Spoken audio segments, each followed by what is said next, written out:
हरिः ओम श्री गुरुभ्यो नमः। हरिः ओम शन्नो मित्रः शं वरुणः शन्नो भवत्वर्यमा शन्न इन्द्रो बृहस्पतिः शन्नो विष्णुरुक्रमः नमो ब्रह्मणे नमस्ते वायो त्वमेव प्रत्यक्षं ब्रह्मासि त्वमेव प्रत्यक्षं ब्रह्म वदिष्यामि ऋतं वदिष्यामि सत्यं वदिष्यामि तन्मामवतु तद्वक्तारमवतु अवतु माम् अवतु वक्तारम्। ॐ शान्ति शान्ति शान्तिः। ॐ सहनाववतु सहनौ भुनक्तु सह वीर्यं करवावहै तेजस्विनावधीतमस्तु मा विद्विषावहै। ॐ शान्ति शान्ति शान्तिः। सदाशिवसमारम्भां शङ्कराचार्यमध्यमाम् अस्मदाचार्यपर्यन्तां वन्दे गुरुपरम्पराम्।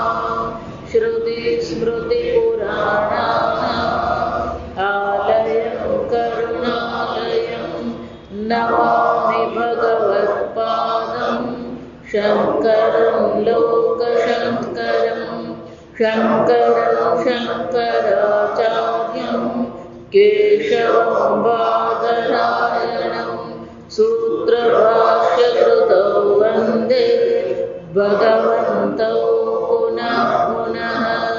ईश्वरो गुरुरात्मेति मूर्तिभेदविभागिने व्योमवद्व्याप्तदेहाय दक्षिणामूर्तये नमः। निधये सर्वविद्यानां विशदे भवरोगिणां गुरवे सर्वलोकानां दक्षिणामूर्तये नमः। ॐ नमः प्रणवार्थाय शुद्धज्ञानैकमूर्तये निर्मलाय प्रशान्ताय दक्षिणामूर्तये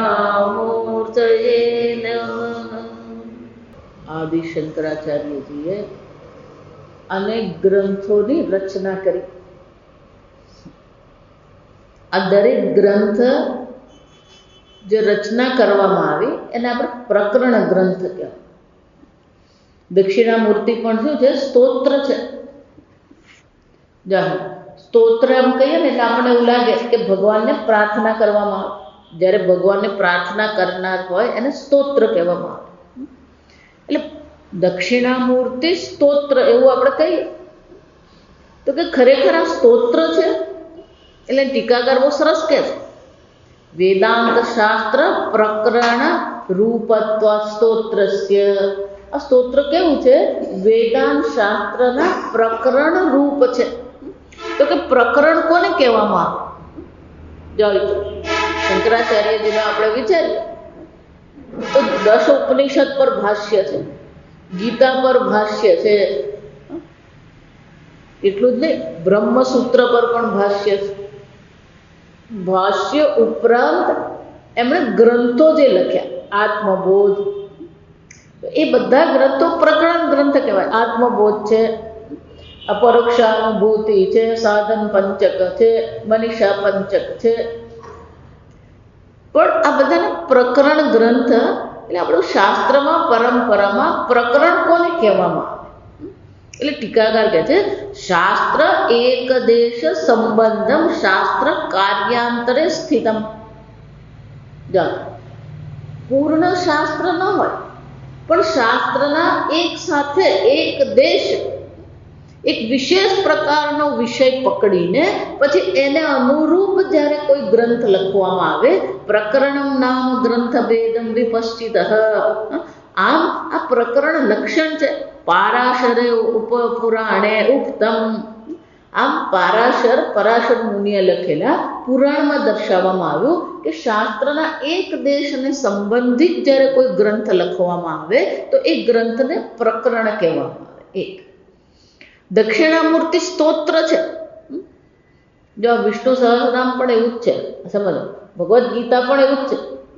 ભગવદ્ ગીતા આપણે એમ કહીએ તો ભગવદ્ ગીતા જે છે એનો માત્ર પાઠ કરવો પણ પુણ્ય છે. જા કિંચિત ગીતા અધીતમ. ભજગોવિંદમાં પણ શંકરાચાર્ય શું કહે છે? થોડું પણ ગીતાનું અધ્યયન કર્યું હોય. જા તો ગીતાનો પાઠ કરવો પણ શું છે? પુણ્ય છે. પણ એ જ ગીતાના એક એક શ્લોકને, એક એક શબ્દને સમજીએ તો પછી એ શાસ્ત્ર છે. વિષ્ણુ સહસ્રનામ લઈએ આપણે, એમાં પણ એવું જ છે. ભગવાન વિષ્ણુ સહસ્રનામનો પાઠ કરીએ આપણે, એ પાઠ કરવાનું પુણ્ય છે. પણ એને જ ભગવાનના એક એક શબ્દને જો આપણે સમજવાનો પ્રયત્ન કરીએ તો એ જ આપણા માટે શું બની જાય? બ્રહ્મ જ્ઞાન માટે, તત્વ જ્ઞાન માટે, સમજદારી માટે ઉપયોગી છે. એ જ રીતે આ દક્ષિણામૂર્તિ સ્તોત્ર જે છે, સ્તોત્ર છે, એમાં ભગવાનનું સ્વરૂપ પ્રગટ કરવામાં આવ્યું. આમ પાઠ કરવાનું પણ બહુ મોટું પુણ્ય. છેલ્લા શ્લોકમાં કહે છે કે આ સ્તોત્રનો પાઠ કરવાથી આ પ્રકારનું ફળની પ્રાપ્તિ થશે. પણ આમ એ ભલે સ્તોત્ર કહેવામાં આવ્યું હોય, પણ એ સ્તોત્ર માત્ર નથી, એ પ્રકરણ ગ્રંથ છે. અને જો એ પ્રકરણ ગ્રંથ છે, જો આ સમજ, તો પ્રકરણ ગ્રંથ હોય, કોઈ પણ ગ્રંથ હોય, જ્યારે એ ગ્રંથનો લખવામાં આવે તો હંમેશા દરેક ગ્રંથને 4 વસ્તુ જોવામાં આવે. અનુબંધ ચતુષ્ટય, એનો અધિકારી કોણ છે, એનો વિષય શું છે, એનું પ્રયોજન શું છે, અને વિષય અને પ્રયોજનનો સંબંધ શું છે, અધિકારી અને વિષયનો સંબંધ શું છે, આ સંબંધ પણ પ્રગટ કરવો પડે. આમ અનુબંધ ચતુષ્ટય પ્રકરણ ગ્રંથ એમ કહીએ ને, એટલે અનુબંધ ચતુષ્ટય તત્કાળ આવી જાય. આ સમજવા, કોઈ પણ ગ્રંથ હોય, પણ શંકરાચાર્યજી સ્વયં અહીંયા કોઈ એવું અનુબંધ ચતુષ્ટય દર્શાવતા નથી. આ સમજ. અને બીજું કે આ બહુ ગૂઢ છે. અર્થ તરત આપણે દક્ષિણામૂર્તિ સ્તોત્ર જોઈએ તો અત્યંત ગૂઢ ગ્રંથ છે. શંકરાચાર્યજીના 4 શિષ્યો જે હતા, પદ્મપાદાચાર્ય, તોટકાચાર્ય, સુરેશ્વરાચાર્ય, આ 4 શિષ્યોમાંથી સુરેશ્વરાચાર્યજીએ એના પર વાર્તિક લખી છે. જો વાર્તિક કોને કહેવાય? જો આ બધાને ભાષા આપણે વ્યાખ્યાત કરવી પડે. કોઈ પણ ગ્રંથ હોય, એના એક એક શબ્દને સમજાવવામાં આવે, એને ટીકા કહેવાય. એને શું કહેવામાં આવે? ટીકા.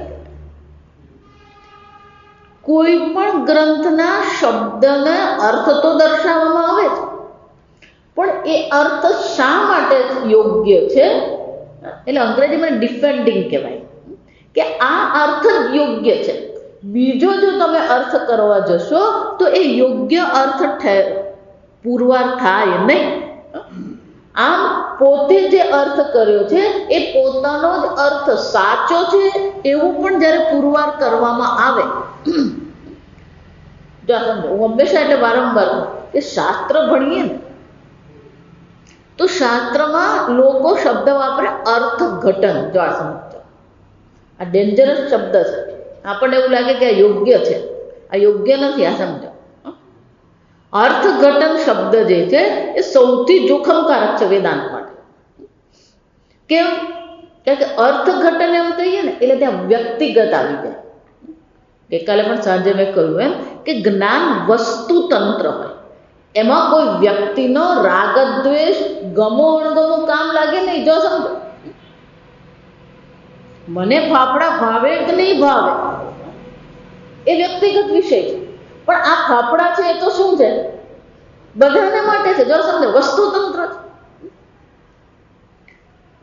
જો આ બહુ વસ્તુતંત્ર અને વ્યક્તિત્વ પુરુષતંત્ર થોડું ગૂંચવાડાવાળું જ છે. હું ભાવનગર આવું ને એટલે આ ગૂંચવાડો શરૂ થાય. કેમ? માતાજી આ મરચું મોડું જ છે. જા સમજ,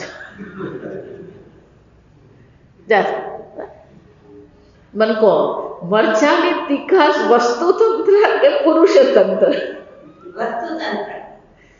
વસ્તુતંત્ર હોય ને તો તમને મોડું લાગે તો મને મોડું લાગવું જોઈએ. જા સમજ,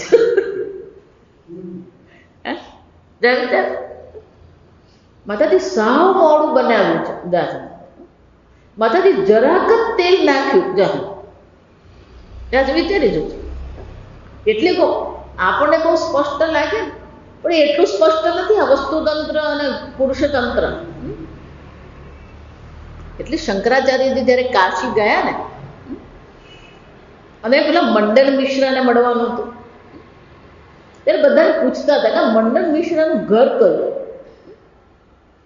ત્યારે એક ભાઈએ કીધું કે ભાઈ કોઈને પૂછવાની જરૂર જ નથી. કેમ? તો કે જેના ઘરની બહાર પોપટ પુરુષતંત્ર વસ્તુતંત્ર, પરતંત્ર પરતંત્ર. જો આ સમજો કે આ પ્રમાણ કોને કહેવાય? તો કે આની ચર્ચા પોપટે કરતો હોય ને પ્રમાણની ચર્ચા, એ મંડન મિશ્રાનું ઘર. જો એટલે ત્યારથી જ આ મુશ્કેલ ચાલુ થયેલી. કોને કેવું વસ્તુતંત્ર? આ સમજો. પુરુષતંત્ર કોને કેવું? મરચાની તીખાશ વ્યક્તિગત છે. જો વિચારજો, પુરુષતંત્ર એને વસ્તુતંત્ર છે જ નહીં. એટલે ઘણા લોકો માતાજી જરાય તીખું નથી. જો વિચાર, એટલે જરાય તીખું ના માતાજી અમારો પેલા કયા વઢવાણી, આ વઢવાણે મરચા તો મોડા જ હોય. જો ભાઈ એ મારા માટે તીખા, તું રવા દે. આ સમજ. આમ કોઈ પણ અર્થ જ્યારે કરે, અર્થ ઘટન નહીં. જો સમજતો, તો શાસ્ત્રના શબ્દનો જ્યારે અર્થ કરવામાં આવે તો એ અર્થ યોગ્ય છે કે નહીં, એ કેવી રીતે નિર્ણય કરીએ આપણે? દરેક વ્યક્તિ, આ ભગવદ્ ગીતા એટલા માટે ગૂંચવાડાવાળી જ છે. એટલે દરેક જણાએ ભગવદ્ ગીતા પર પ્રવચન કર્યા છે અને દરેક જણાએ ભગવદ્ ગીતા પર પુસ્તક લખી છે. અમારે સત્સંગી ભાઈ છે, એમની પાસે 40 પ્રકારની લખેલી ગીતા છે. પણ 40 દિશામાં જાય ને એવી છે. મારા બધા શિષ્યોને ત્યાં કહું કે આસ્થા ને સંસ્કાર જોવા નહીં. કેમ? દરેક અડધા કલાકે શું થાય? એક પેલો કૃષ્ણનો કથા ચાલતી હોય, પેલા વૃંદાવનના મહાત્મા ભાગવત કથા કરતા હોય, એના પછી પેલો બ્રહ્મકુમારી આવે, પછી એના પછી પેલો બીજો ધ્યાન વાળો આવે, પછી એના પછી પેલો ત્રીજો રાધે વાળો આવે. કોને માનવાનું? એટલે હું કહું, આસ્થાનો સંસ્કાર ખીચડી કહેવાય. શું કહેવાય? ખીચડી જ છે. કોને તમે માનશો? મને કહો. પછી પેલું 5 વાગે રામદેવ બાબાનું યોગાસન શરૂ થાય. એટલે પછી પેલા પ્રશ્ન આવે કે 5 વાગે હું જપ કરું, ધ્યાન કરું કે યોગાસન કરું? જલ સમ. આમ અનેક પ્રકારના અર્થ જોવા મળે. ભગવદ્ ગીતા અનેક પ્રકારથી જોવા મળે. તો જો અનેક પ્રકારથી ભગવદ્ ગીતા જોવા મળતી હોય તો પછી કયો અર્થ પકડવો? શંકરાચાર્યજી જ્યારે ગીતાનું ભાષ્ય લખે છે તો ભાષ્યમાં લખે જ છે સ્વયં. પ્રારંભમાં જ એમને લખ્યું કે આજે ભગવદ્ ગીતા જે છે કે એના પર અનેક પદ પદાર્થ વાક્ય વાક્યાર્થ ઉપલબ્ધ. આ ગીતાના દરેક શબ્દ, દરેક વાક્યના અનેક અર્થ ઉપલબ્ધ છે. એટલે આપણી વખતે જ છે નહીં, ત્યારે પણ શું છે? અનેક અર્થ હતા. પણ એ બધા અર્થ કેવા છે? પરસ્પર વિરોધી. આ બધા કેવા છે? એકબીજાના વિરોધી છે. અને જો પરસ્પર વિરોધી છે તો કયા અર્થને સાચો માનવો? જા સમજો, કોને સાચું માનવું? વિચાર. અને વ્યક્તિતંત્ર છે કે પુરુષતંત્ર છે કે વસ્તુતંત્ર છે, કોણ નક્કી કરશે? એટલા માટે જયારે ભાષ્ય લખવામાં આવે, ટીકા તો ફક્ત અર્થ કરી દે, જો આ સમજો, પણ ભાષ્ય લખવામાં આવે ત્યારે જે અર્થ દર્શાવવામાં આવ્યો એ પોતે દર્શાવેલો અર્થ યોગ્ય છે એ પુરવાર કરવા માટે શંકરાચાર્યજી 3 પ્રમાણની વાત કરે. પહેલું શ્રુતિ, સ્મૃતિ અને યુક્તિ. એટલે શંકરાચાર્યજી જ્યારે કોઈ પણ અર્થ આપે તો અર્થ આપ્યા પછી એમનો અર્થ યોગ્ય છે દર્શાવવા માટે શાસ્ત્રમાં ક્યાં આવો અર્થ આપ્યો છે? શ્રુતિ. સ્મૃતિ એટલે કે મહાભારત છે, ભગવદ્ ગીતા છે, આપસ્તંભ સ્મૃતિ, યાજ્ઞવલ્ક સ્મૃતિ, વિષ્ણુ પુરાણ. તો આ બધા સ્મૃતિ ગ્રંથમાં પણ ક્યાં આ પ્રકારથી દર્શાવવામાં આવે? એટલે હંમેશા શું કરે? શ્રુતિના મંત્રનું અવતરણ કરે, મહાભારત, વિષ્ણુ પુરાણ વગેરે શ્લોકનું અવતરણ કરે. અને ત્રીજું યુક્તિ કહેવાય. ત્રીજું શું કહેવાય? યુક્તિ. એટલે તર્કબદ્ધ હોવું જોઈએ. હું એટલે આજકાલ બધાને કહું, તમે બધું જ સાંભળો, સાંભળવામાં કોઈ વાંધો નથી, સત્સંગ કરીએ આપણે, પણ એ તર્કબદ્ધ તો હોવું જોઈએ. જો વિચાર, એટલે આ ઉપદેશ સારમ જે રમણ મહર્ષિજીનું છે ને, બહુ તર્કબદ્ધ છે. ક્યાંય કોઈને કોઈ રીતે વ્યક્તિગત રીતે ક્યાંય કોઈને પકડવા જ નથી દેતા. જા સમજો, પહેલો જ શ્લોકમાં શું કહી દે? કર્તુરાજ્ઞયા પ્રાપ્યતે ફલમ. ઈશ્વરની આજ્ઞાથી જ સર્વને કર્મફળની પ્રાપ્તિ થાય છે. એનો અર્થ શું થાય? કર્મણી એવ તવ અધિકારઃ મા ફલેષુ કદાચ. જીવનમાં ચિંતા ઓછી કરવી હોય, નિરાંતની ઊંઘ લેવી હોય ને, તો પહેલું વાક્ય પૂરતું છે. કર્મમાં તમારો અધિકાર છે, કર્મ ફળમાં નહીં. એનો અર્થ શું થાય?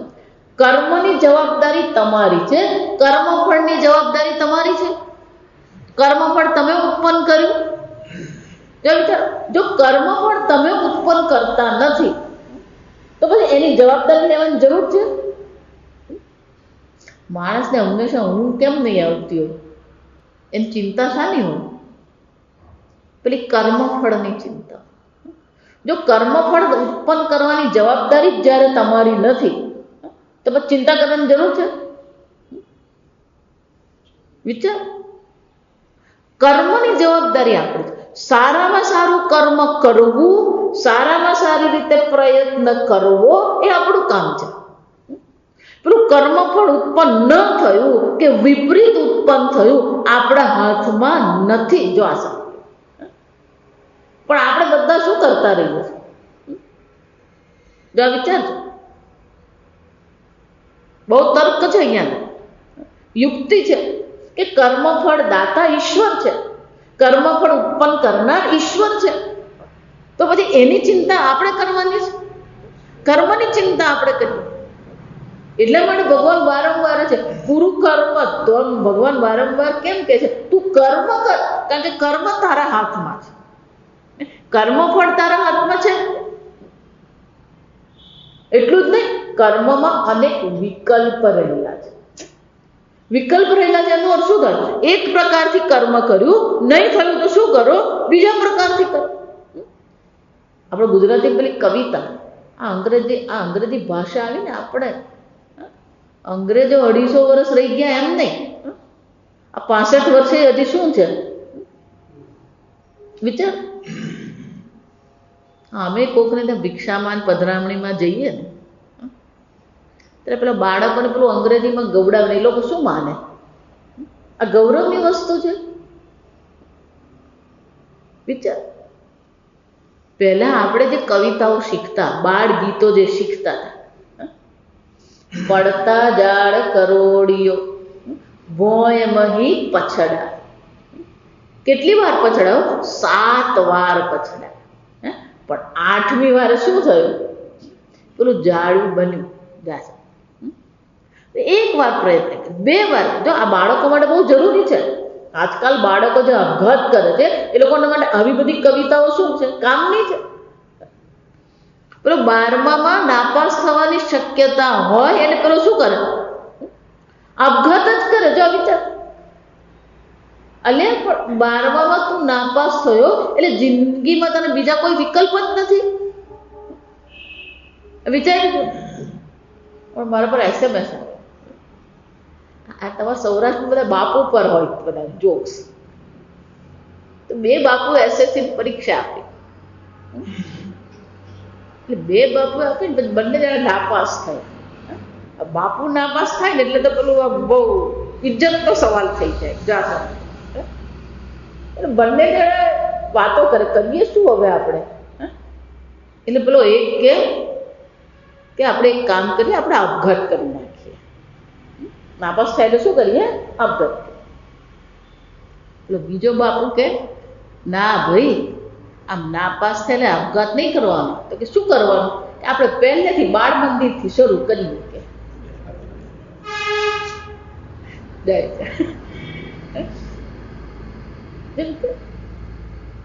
અંત લાવવાથી કઈ નથી થવાનું. ઝાલમ ફરી પ્રયત્ન કરીએ. કર્મમાં વિકલ્પ પણ એ કર્મ કેવું છે? કર્મ કિમ પરમ કર્મત જલમ. આ કર્મ કોઈક રીતે ઉપયોગી છે ખરું? કર્મ કોઈ રીતે ઉપયોગી નથી. કેમ? કૃતિ મહોદધવ પતન કારણ. છેવટે આપણું આ સંસારમાં પતનનું કારણ તો કોણ છે?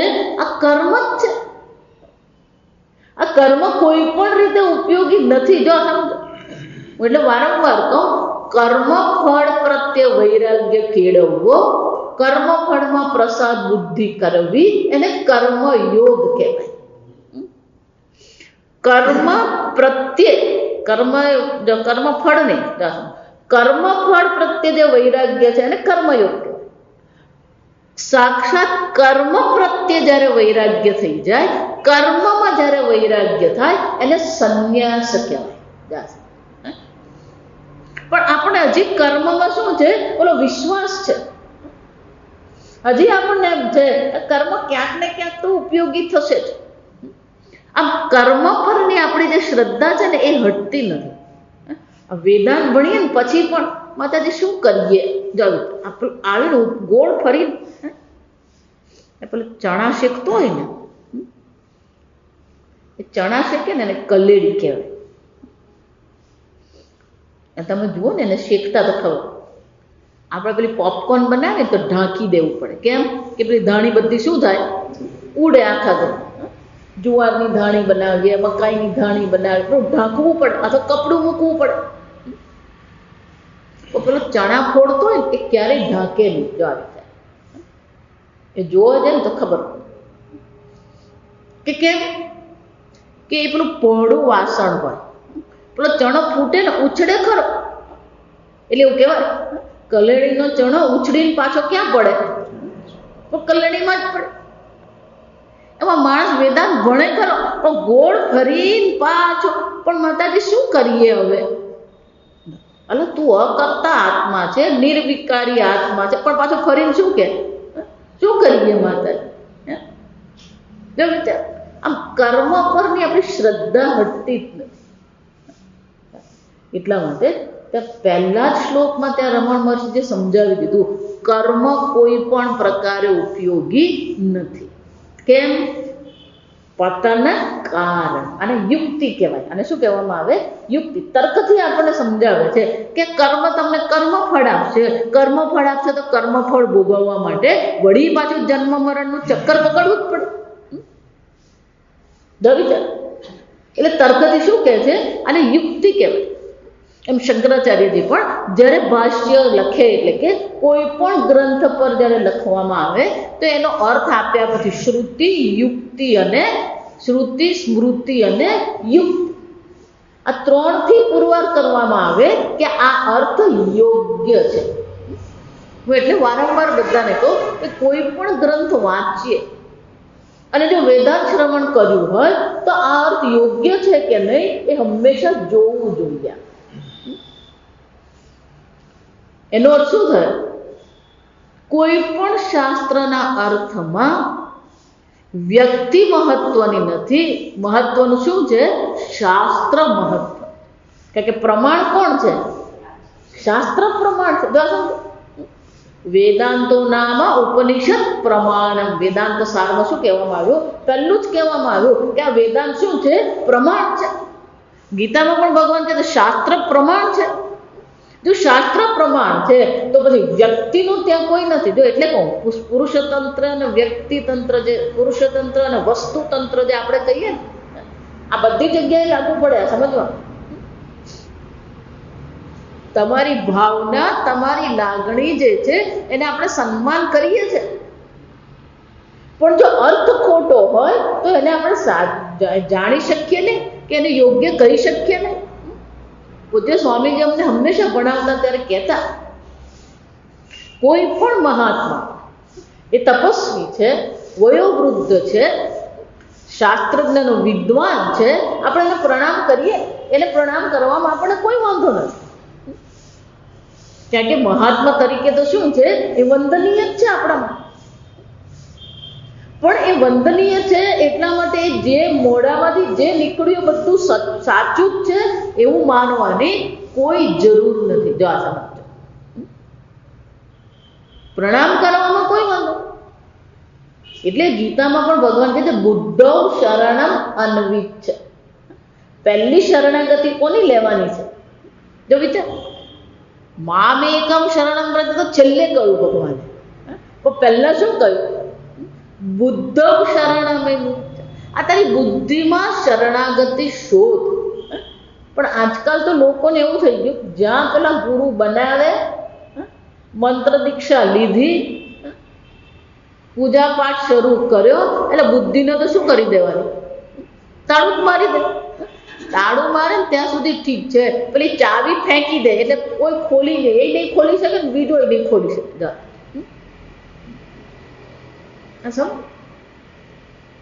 તર્કબદ્ધ હોવું. જો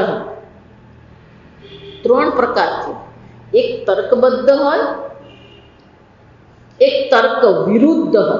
તર્ક અસંગત કહેવાય, સંસ્કૃતમાં શું કહેવાય? અસંગત. ત્રીજું છે તે તર્કથી ઉપરની વસ્તુ છે.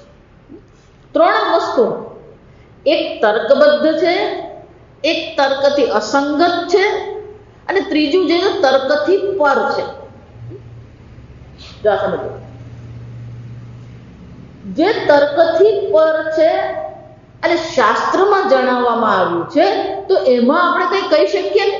સ્વર્ગ છે, પાપ છે, પુણ્ય છે, દેવતાઓ છે, યક્ષ છે, કર્મદેવ છે, મનુષ્ય ગંધર્વ છે, દેવ ગંધર્વ છે. આ બધી વસ્તુ કેવી છે? તર્કથી પરની વસ્તુ છે. એમાં તમે પ્રશ્ન ઉઠાવી નહીં શકો. માતાજી સ્વર્ગ છે ખરું? માતાજી સ્વર્ગ કોણે જોયું? ડર.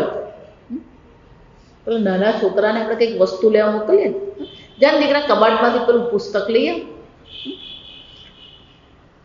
એને રમવા જવું હોય એટલે એનું મગજ રમવામાં હોય. જો સમજ, એટલે આપણે જેવાને ચોંપીએ ને એટલે બિચારો જાય તો ખરો. એ ગયો કબાટ પાસે ઊભો રહ્યો, એટલે આમ જોઈ લીધું, પણ ત્યાં જ ઊભો ઊભો શું કહે છે? મમ્મી નથી મળતું. જેવું આપણે એ બોલે ને કે મમ્મી નથી મળતું, એટલે તરત મમ્મી શું કહે છે? દીકરા જરાક બરાબર જો. હા મમ્મી બધું જ જો, નથી દેખાતું. એટલે મમ્મી શું કહે? પેલું ત્રીજા ખાનામાં જો. જા સમજ.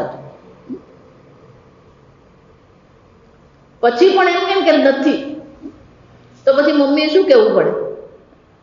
તારું ધ્યાન જ નથી, તું બરાબર જોતો નથી. આખો કબાટ જોયો ત્યાં? જ્યાં સુધી આખા કબાટને એને જોઈ લીધો નહીં હોય ત્યાં સુધી એ એવો નિર્ણય જાહેર કરી શકે કે પુસ્તક ત્યાં નથી. જા સમજ. એ જ રીતે ધારો કે કોઈ વ્યક્તિ એમ કે ના સ્વર્ગ નથી, એ સ્વર્ગ નથી ક્યારે બોલી શકે? દરિયાની અંદર શું છે એ ખબર નથી, ભાવનગરની બહાર શું છે એ ખબર નથી, ખંભાતના અખાતમાં શું છે એ ખબર નથી, પણ એ શું પ્રવચન આપી રહ્યો? સ્વર્ગ નથી, સ્વર્ગ નથી. જોવી તો જ્યાં સુધી સંપૂર્ણ વિશ્વ, જેમ પેલી માં કહે છે આખો કબાટ જ્યાં સુધી તે જોઈ લીધો નહીં હોય ત્યાં સુધી તો એવું કહી શકે નહીં કે પુસ્તક નથી. એ જ રીતે સંપૂર્ણ વિશ્વ જેણે હજી જોયું નથી એવો નિર્ણય જાહેર કરી શકે સ્વર્ગ નથી. અને સંપૂર્ણ વિશ્વ તો દૂરની વાત છે, ખંભાતના અખાતમાં શું છે એ જ ખબર નથી. વિચારી દો, જ્યારે તમે સંપૂર્ણ વિશ્વ જોયું જ નથી, સંપૂર્ણ વિશ્વમાં શોધખોળ કરી જ નથી, તો સ્વર્ગ નથી એવો નિર્ણય તમે કોને આધારે કરો? આમ સ્વર્ગ કહીએ, નરક કહીએ, આ બધી વસ્તુ કેવી છે? તર્કથી પરની વસ્તુ છે. આપણે એને પુરવાર કરી શકીએ એમ નથી, પણ ન પુરવાર પણ કરી શકાય. તમે એને પુરવાર નહીં કરી શકો તર્કથી, પણ નથી એવું પણ પુરવાર કરી શકાય. આમ શાસ્ત્ર જે ચર્ચા કરે છે એ તર્કબદ્ધ છે. પહેલી વસ્તુ હું હંમેશા બધાને કહું કે તર્કની વિરુદ્ધ કોઈ વાત સ્વીકારવી નહીં. તર્કબદ્ધ છે, ફક્ત એ સમજાવવા વાળો હોવો જોઈએ. અને એટલા માટે ભાષ્ય એને કહેવાય કે જેમાં તર્કબદ્ધ રીતે એ અર્થને શું કરવામાં આવે? સત્ય પુરવાર કરવામાં. અને ભાષ્ય કહેવાય. પણ સુરેશ્વરાચાર્યજી ટીકા પણ નથી લખી અને ભાષ્ય પણ નથી લખ્યું. સુરેશ્વરાચાર્યજીએ દક્ષિણામૂર્તિ પર જે લખ્યું છે એને વાર્તિક એવું કહેવામાં. તો કે વાર્તિક કોને કહેવાય? એમાં ટીકા પણ છે, ભાષ્ય પણ છે, પણ એક ત્રીજી વસ્તુ છે. ઉક્તમ, અનુક્તમ, દુરુક્તમ. સ્તોત્રમાં, શ્લોકમાં જે કહેવામાં આવ્યું છે એ પણ છે. અનુક્તમ એને સંદર્ભમાં બીજું ઘણું કહી શકાય એવું છે, પણ એ જે કહેવામાં આવ્યું નથી, દર્શાવવામાં આવ્યું નથી, એને પણ જ્યારે ઉલ્લેખ કરવામાં આવે. ભાષ્ય તો ફક્ત જે છે એ દર્શાવવામાં આવે, પણ વાર્તિકમાં તો શું કરવામાં આવે? એ વિષયને સંદર્ભમાં બીજી જે પણ કોઈ ચર્ચા હોય એ બધું પણ જ્યારે લખવામાં આવે. એટલું જ નહીં, દુરુક્તમ. દુરુક્તમ એટલે કે યોગ્ય રીતે જો દર્શાવવામાં નહીં આવ્યું હોય તો યોગ્ય રીતે દર્શાવવામાં જ્યારે આવે ત્યારે એને શું કહેવામાં આવે? વાર્તિક કહેવામાં. આમ સુરેશ્વરાચાર્ય અહીંયા જ વાર્તિક લખ્યું છે. આમને તૈત્તરીય ઉપનિષદનું જે ભાષ્ય છે એ ભાષ્ય પર પણ એમને વાર્તિક લખે છે. અને બૃહદારણ્યક ઉપનિષદ, ઉપનિષદ જ બૃહદ છે, એના પરનું ભાષ્ય એનાથી બૃહદ છે, અને ભાષ્યથી પણ વિશેષ. બૃહદારણ્યક ઉપનિષદ પર પણ સુરેશ્વરાચાર્યજી શું કર્યું છે? વાર્તિક લખે. હું હંમેશા એટલા માટે કહું, હમણાં વિદિતાત્માજીને મળીને આવે ને અહીંયા અમારે એ જ વાત થઈ કે એ બધા મહાત્માઓને એવી નિરાંત હતી, ત્યાં સમજો કે આવું લખી શકતા. કોઈ સગવડ નથી એ જમાનામાં, પાકું મકાને નહોતું, વીજળી નથી, સમજો, પણ એમને એવી માનસિક નિરાંત હતી કે આવું વિસ્તારથી વાર્તિક લખી શકતા હતા. આજે તો પેલો દોડવામાંથી ઊંચો નથી આવતો, એનો દિવસ કામ પૂરો થઈ જાય ને એને ખબર જ પડતી નથી. વિચાર, એ મહાત્માઓને કેવી નિરાંત હતી કે નિરાંતે બેસીને વાર્તિક લખતા. વિદ્યારણ્યને પંચદશી ગણો છો, કેવો વિસ્તારથી સમજાવે. એ કેવી એમને નિરાંત હશે કે નિરાંતે એમણે આ પંચદશી લખી. પંચદશી જ લખી નહીં, એમનો બીજો ગ્રંથ જેમાં 2500 શ્લોક છે, એને અનુભૂતિ પ્રકાશ કહેવામાં. એ અનુભૂતિ પ્રકાશમાં આ 12 ઉપનિષદ પર એમણે શું કર્યું છે? ટૂંકમાં સમજાવ્યા છે ઉપનિષદ. એટલે અમે એ જ વાત કરતા હતા કે એ બધા કેવા નિરાંતે રહેતા હતા અને આ બધા શ્લોકનું લખાણ કરી શકતા હતા. સમજો વ્યાસજીની કેવી નિરાંત હતી કે 18 પુરાણ લખ્યા. વિચાર, આમ પોતાનું મન શું કરતા હતા? સતત ઈશ્વરના ચિંતનમાં લગાવેલું રાખી શકતા. સમજો આ વિચાર. આમ સુરેશ્વરાચાર્યજીએ દક્ષિણામૂર્તિ સ્તોત્ર પર જે વાર્તિક લખ્યું એને માનસો ઉલ્લાસ કહેવામાં આવે. એને શું કહેવામાં આવે? માનસો ઉલ્લાસ. બહુ સુંદર છે ગ્રંથ. અમે ગુજરાતીમાં શોધવાનો પ્રયત્ન કર્યો પણ મળ્યું નહીં. આ એક પુસ્તક છે સસ્તું સાહિત્ય, દક્ષિણામૂર્તિ સ્તોત્ર. તમે મંગાવી શકો, પણ એમાં પણ એમણે બધા શ્લોક લખ્યા નથી એવું છે. અમુક વચ્ચે શ્લોક લીધા છે, અમુક શ્લોક નથી લીધા, પણ મોટે ભાગેના વાર્તિકના શ્લોક અહીંયા ઘડી લેવામાં આવે છે. બહુ સુંદર છે. તો અહીંયા ઘડી સુરેશ્વરાચાર્યજી વાર્તિકનો પ્રારંભ કરે. આગળ મેં કહ્યું એમ અનુક્તમ, જે કહેવામાં આવ્યું નથી એ પણ કહેવામાં આવશે. તો કે દક્ષિણામૂર્તિ સ્તોત્ર આપણે જોઈએ તો કોઈ પણ જો એ પ્રકરણ ગ્રંથ છે તો અનુબંધ ચતુષ્ટયની જરૂર પડે. આ એક વસ્તુ. પણ કે અનુબંધ ચતુષ્ટય ત્યાં જોવા મળે છે કે નહીં?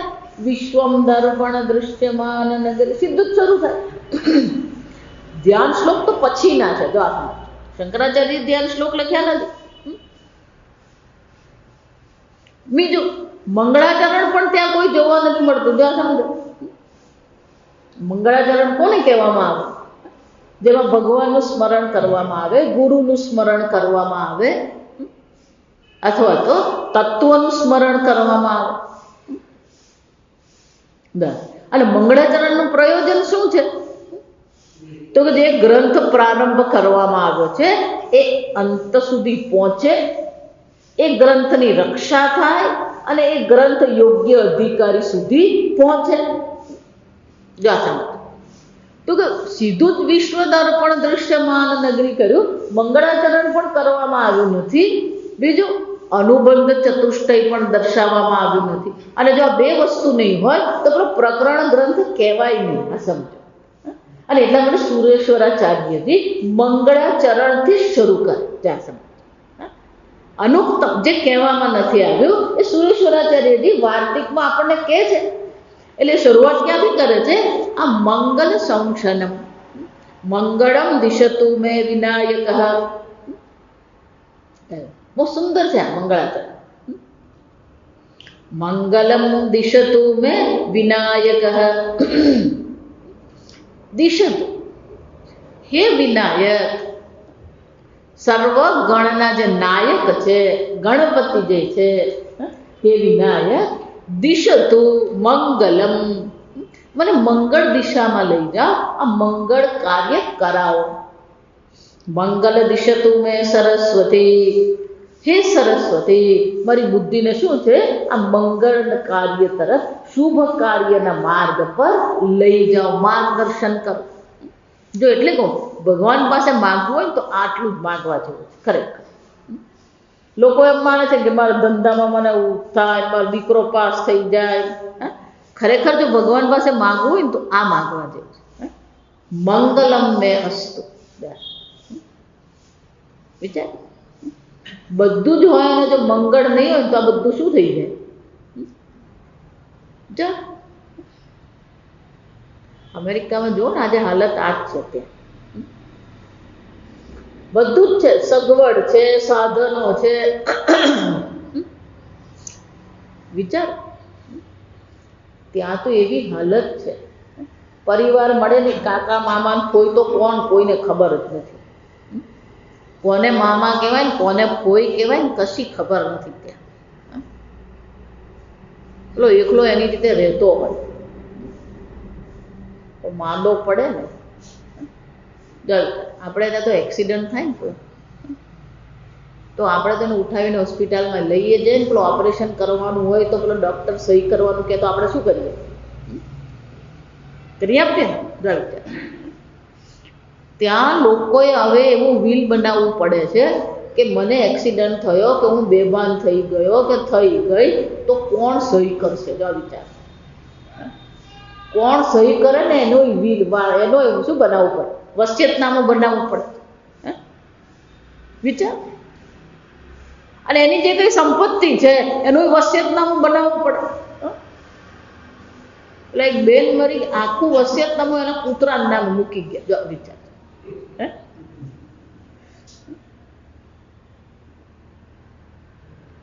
કૂતરાને તો ખબર નથી કે આ વસિયતનામું કયો. વિચાર, જ્યાં માણસનો માણસ સાથે સંબંધ જ નથી, એનો અર્થ શું થયો કે સમાજ જેવું મળે જ નહીં. બધા જુઓ તો બધા એકબીજાની સાથે, એકબીજાની સામે જોઈને કેમ છો એ પૂછે, ગુડ મોર્નિંગ એ બધું જ છે, પણ વ્યક્તિગત રીતે જુઓ તો શું છે? સમજો, વિચારવાનું. પેલા એ લખવું પડે. એક અમેરિકન બેન એ 60 વર્ષની થઈ, મને કે એકદમ ચિંતામાં છે, મને મળી ત્યાં તો કે માતાજી પેલું વ્હીલ બનાવીએ ને તો વ્હીલમાં કે નામ લખવું પડે, પણ કે વ્હીલમાં પાછું એક નામ નહીં કે 2 નામ હોવા જોઈએ. કેમ? કારણ કે ઇમરજન્સીમાં ધારો કે પેલી વ્યક્તિ ઉપલબ્ધ ન થઈ તો પેલી બીજી વ્યક્તિ તો હોવી જોઈએ. જો વિચાર, આમ સુખ સગવડ ત્યાં છે, પણ ઓપરેશન વખતે કોણ સહી કરે ને એ જ નક્કી નથી. ન્યુઝીલેન્ડમાં એનાથી જાય એવું કે પતિ જો દાખલ થયો હોય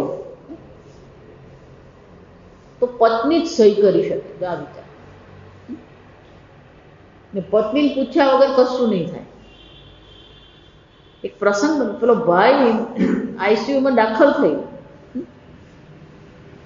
આઈસીયુમાં દાખલ થયેલો, એને પેલું લીવર બગડી ગયું અને પેલી પત્ની કંટાળેલી હશે એટલે પેલું નાનું છોકરીને લઈને બાગમાં રમવા જતી રહી, કંટાળી ગઈ, અને પછી એને પેલો મોબાઈલ એનો સ્વિચ ઓફ કરી દીધો. હવે પેલા તાવ ચડ્યો અને દવા આપવાની, પેલી સહી કરવાની. એની માં ત્યાં ઊભી હતી, પેલી કે હું એની માં છું, હું સહી કરું કે નહીં? એની પત્નીને લઈ આવો. તમે એની પત્નીને લઈ આવો, એની પત્નીની મંજૂરી વગર અમે કંઈ કરી શકીએ. પેલી કે પણ મને અંદર તો જવા દો. તો કે ના. બધા પેલી શોધે ગઈ ક્યાં? પેલી સહન પડે, સવારની વાત જો સહન પડે 4 વાગે મળી. વિચારો, આપણે તો માં છે એમ કે એટલે શું થઈ ગયું? વિચાર, એટલે કહું છું કે આપણે સંબંધોને ભૂલવાની જરૂર નથી. સંબંધ છે ને તો આપણે છીએ. આ બધી વસ્તુ પણ શું કામની? વિચાર, આમ આ બધું જ હશે, પણ મંગળ જીવનમાં નહીં હોય, આનંદ જીવનમાં નહીં હોય તો આ બધી વસ્તુ શું કામની? મંગલમ મે દિશતુ વિનાયક. અને એટલે સુરેશ્વરદેવ શું કહે છે? જીવનમાં કોની જરૂર છે? આ મંગળ. મંગલમ દિશતુ મે સરસ્વતી. હે માં સરસ્વતી, મારા જીવનમાં મંગળનું માર્ગદર્શન કરો. મંગલમ દિશતુ મે મહેશ્વરી. મંગલમ મે દિશતુ મે સદાશિવ. હે સદાશિવ, હે મહેશ્વરી, હે વિનાયક, હે સરસ્વતી. વિઘ્નને દૂર કરનાર વિનાયક છે, બુદ્ધિને સાત્વિક રાખનાર સરસ્વતી છે, શક્તિ પ્રદાન કરનાર મહેશ્વરી છે, અને ભક્તિ અને મોક્ષ પ્રદાન કરનાર કોણ છે? શિવજી છે. શંકર ભગવાન ભક્તિ જોઈએ કે મુક્તિ જોઈએ? મુક્તિ અને ભુક્તિ પ્રદાન કરનાર તો કોણ છે? સદાશિવ. નરસિંહ મહેતાને જ્યારે રાસલીલાના દર્શન કરવા હતા તો કોને વાત કરી? તમારા માટે કંઈ નવું નથી. નરસિંહ મહેતાને કહેવામાં આવ્યું શંકર ભગવાનની ઉપાસના કરો. કેમ? કે રાસલીલામાં પ્રવેશ શંકર ભગવાન. આમ ભક્તિ આપનાર પણ ભગવાન છે, મુક્તિ આપનાર પણ ભગવાન છે. જો અને એટલા માટે કહે છે મંગલમ દિશતુ મે સદાશિવ. આમ આ સદાશિવ જે મહેશ્વર છે એ મારા જીવનમાં મંગળનો પ્રવેશ કરે. જા પણ કે આ સદાશિવ આપણા જીવનમાં મંગળ કેવી રીતે લાવશે? જા સમજો. શંકર ભગવાનનું ગુરુ તરીકેનું જે રૂપ છે એને શું કહેવામાં આવે? આ દક્ષિણા મૂર્તિ કહેવાય. ભગવાન શ્રી કૃષ્ણએ પણ જ્યારે અર્જુનને શ્રેયની પ્રાપ્તિ કરાવી હતી તો ભગવાને પણ શું બનવું પડ્યું? ગીતાચાર્ય બનવું પડ્યું. બે મહાત્મા તપશ્ચર્યા કરી, વર્ષો સુધી તપશ્ચર્યા કરી. ભગવાન શંકર પ્રસન્ન થયા અને અનેક વર્ષોની તપશ્ચર્યા પછી ભગવાનના દર્શન થયા. એટલે એક મહાત્માને એમ થયું કે વારંવાર તો કંઈ ભગવાનના દર્શન થવાના નથી અને વારંવાર કંઈ ભગવાન વરદાન આપવાના નથી. માગે તે આપું. જા વિચાર. એટલે એને એમ થયું કે હવે કંઈક અક્કલ વાપરીને એવું માગી લઈએ કે જરાક લાંબુ જોઈએ. જા કંઈક ટૂંકું કરવું જ નથી. એટલે એણે ભગવાનને કહ્યું કે મારા દીકરાને હવેલીના ચોથે માળે સોનાના હિંચકા પર રમાડું એવું આપો.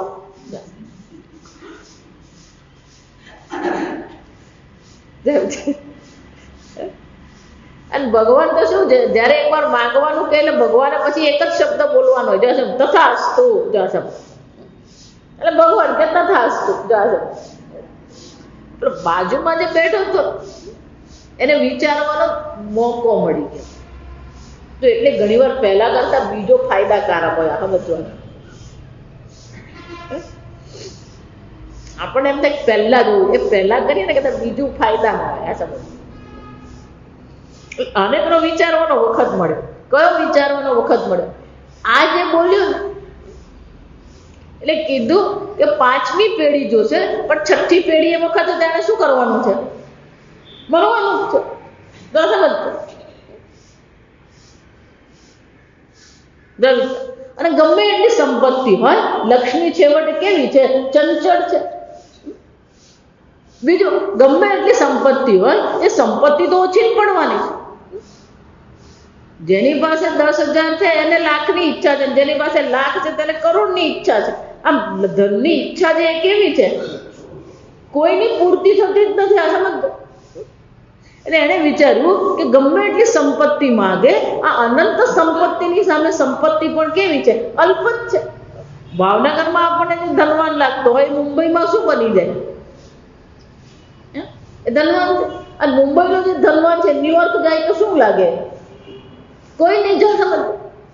પેલાને 2 ક્ષણ વિચારવાની મળી કે સમજી ગયો કે ગમે એટલું આયુષ્ય માગીએ અને ગમે એટલી સંપત્તિ માગીએ, છેવટે એ કેવી છે? ઓછી જ છે, અંત જ છે, અલ્પ જ છે. એટલે એને જ્યારે ભગવાને એમ કહ્યું તું માંગ, એટલે એને બહુ સરસ અક્કલ વાપરી. કે ભગવાન આ માગવાનું જ બંધ થઈ જાય ને એવું કંઈક કરો. થાય છે. આપણે ભગવાનને આવું જ કહેવાનું છે. આ સમય ઈચ્છાની પૂર્તિ કરો એમ નહીં. આ ભગવાન માગવાનું જ બંધ થઈ જાય. જો એટલે હું વારંવાર કહું કે બધા ભિખારી જ છે. પેલો કરોડપતિ ભિખારી જ છે. કેમ કે પેલો માગવાનો અંત આવે. કરોડ પછી માગવાનો અંત આવતો નથી. બધું છે છતાંય માગવાનો અંત આવતો જ નથી. એટલે પૂજ્ય સ્વામીજી બહુ સરસ, life is short and list is long. જાશે પેલું લિસ્ટ છે ને આપણી માંગણીનું, એ લિસ્ટ ઓછું થાય છે. એ ક્યારેય પેલું ઓછું થતું જ નથી. જો વિચાર. એટલે શંકરાચાર્ય જ્યારે જુદી રીતે ભજગોવિંદમાં કહે છે તદપિના મુંચતી આશા પાશ. આ પેલી આશા તો જતી જ નથી. કઈ આશા? આ જગતમાં એક દિવસ હું સુખી થઈશ. જો આશા. આમ આ જગતમાં સુખી થવાની આપણી જે આશા છે એ તો શું છે? અને પાછા આપણે એ લોકો કહે ને આશા તો અમર છે. જા સમજ, એ આશા અમર છે, પણ તું મરવાનો એનું શું? વિચાર. તૃષ્ણા ન જીર્ણા વયમેવ જીર્ણાઃ, કાલો ન યાતિ વયમેવ યાતાઃ. વિચાર. ભોગા ન ભોગતા વયમેવ ભોગતાઃ. વૈરાગ્ય શતકમાં ભર્તૃહરિજી શું કહે છે? આપણે એમ છે કે આપણે સમય પસાર કરીએ છીએ, પણ સમય આપણને પસાર કરી ગયો છે. આપણે એમ માનીએ છીએ કે આપણે ફાફડા જલેબી ભોગવીએ છીએ, ખરેખર એ આપણને ભોગવી જાય છે. તૃષ્ણા ન જીર્ણા વયમેવ જીર્ણાઃ. આ તૃષ્ણા દેવી ક્યારેય જીર્ણ શીર્ણ થતી નથી. આપણે શું થઈ ગયા? જીર્ણ શીર્ણ થઈ ગયા. જો વિચાર, આમ પેલો માગવાનો અંત આવતો જ નથી. અને એટલે એમ બહુ બુદ્ધિશાળી છે. એ મહાત્માએ શું કીધું કે મહારાજ આ એક જ કામ કરો, આ માગવાને, આ ઈચ્છાનો શું થઈ જાય? આ માગવાનો અંત આવી જાય.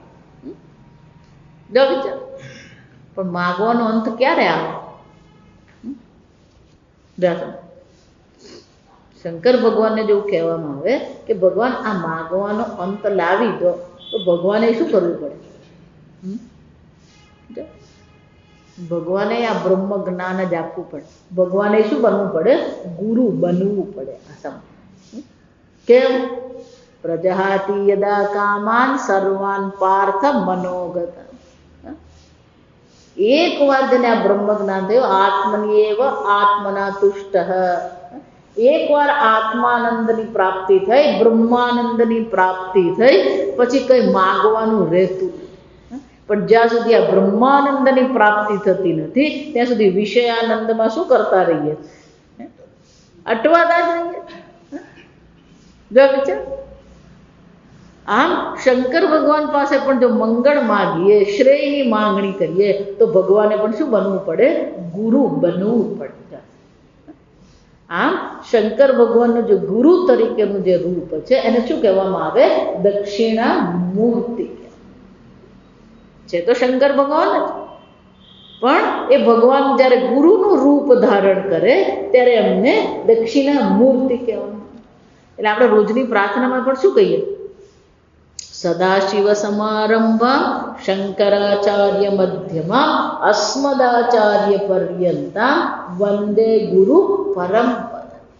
આ પ્રથમ ગુરુ કોણ છે? એ ભગવાન છે. પણ એ ગુરુ તરીકે દક્ષિણામૂર્તિ ભગવાન કહેવાય. એ દક્ષિણામૂર્તિ ભગવાન કેવા, કોણ છે, એનું સ્વરૂપ કેવું છે, અને એમને દક્ષિણામૂર્તિ કેમ કહેવામાં આવે છે, આપણે આવતીકાલે. ઓમ અસતો મા સદ્ગમય તમસો મા જ્યોતિર્ગમય મૃત્યોર્મા અમૃતંગમય. ઓમ પૂર્ણમદ પૂર્ણમિદં પૂર્ણાત પૂર્ણમુદચ્યતે પૂર્ણસ્ય પૂર્ણમાદાય પૂર્ણમેવાવશિષ્યતે. ઓમ શાંતિ શાંતિ શાંતિ. હરિ ઓમ શ્રી ગુરુભ્યો નમઃ. હરિ ઓમ.